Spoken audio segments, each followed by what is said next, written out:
Welcome back all. Finally, I'm going to talk about my junior year of D1 running, cross country specifically for this video, and that's in high school.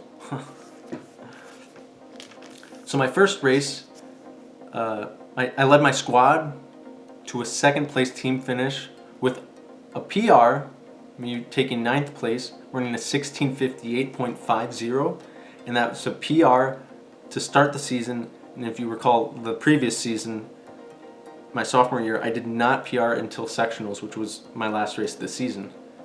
So it's quite the turnaround to PR to start the season for my junior year.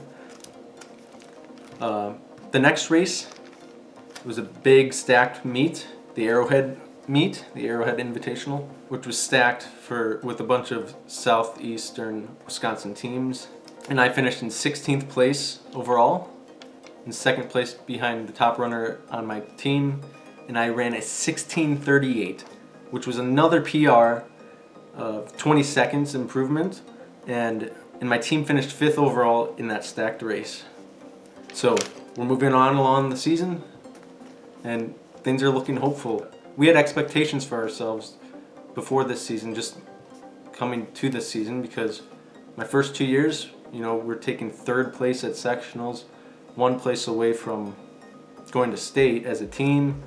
And so as we're getting into my upperclassmen years, we have the same close-knitted squad, so we're just improving throughout our years in each race. So the next race was the Angel Invite in Kenosha.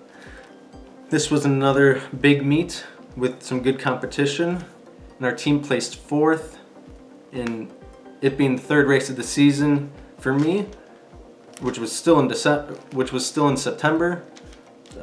Things were starting to go down because I felt a little off during the race, and then the race starts with a hill of about 800 meters, a half mile up a hill to start the race. I was already sore for some reason, and I prepare like I normally do in any race day prep, and for some reason I'm sore running up that hill.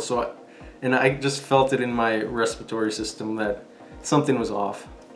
I finished 2nd on my team and took 26th overall with a 17:18. But yeah, like I said, I felt under the weather and worse when I was racing, like prior, and then worse when I was racing. And something was holding me back, and it definitely wasn't my fitness, because I was in good shape. So then the next week was the biggest meet in the country, the Roy Griak Invitational. Biggest meet in the country for high school and college at the time. And it was a warm day, but not quite like the previous year. Me and a teammate, so I said I was under the weather. Yeah, it was worse. Me and a teammate, we got bronchitis, pharyngitis.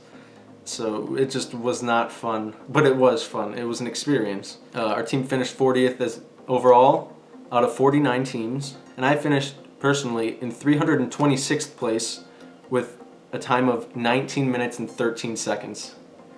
It's horrendous. And my sick teammate and I were hacking the whole race, so just imagine that, right? Yeah, that looking back, you could just think about it and sort of chuckle, but it was also just really horrific in some sense. And probably cringe to the people that were watching. Here are 2 guys who can run under 17 minutes fairly consistently, and then they're just hacking and running over 19 minutes. The next race, I was so sick still throughout the week that I didn't even race. My coach told me to stay home, and my teammates went and did a race that we've never done before in my first 2 years. So my junior year was the first year that we went to the Fondy Invite, and from my teammates and what they said and what the results showed, it was a flat course, good competition, some solid competition, different, some teams from northeastern Wisconsin, so we don't see them that often unless it's state, so it was interesting for them to compete against some of those teams. And the temperature was around perfect that day, but with some wind.